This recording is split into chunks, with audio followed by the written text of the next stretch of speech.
Hello guys, in this video I will show you how to delete all posts on Facebook. It's very easy, watch full video so you don't miss out any important step. First of all, open the Facebook application.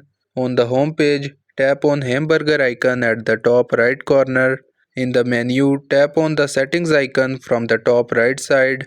Settings and privacy section will open. Scroll down and tap on activity log. Then tap on your Facebook activity. Now scroll down and tap on manage posts. After that tap on filters. Select the categories option. Then select your posts, photos and videos option from here. After that tap on the all option to select all the posts.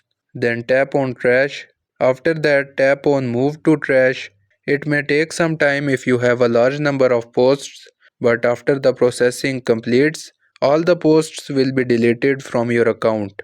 And this is how you can delete all posts on Facebook.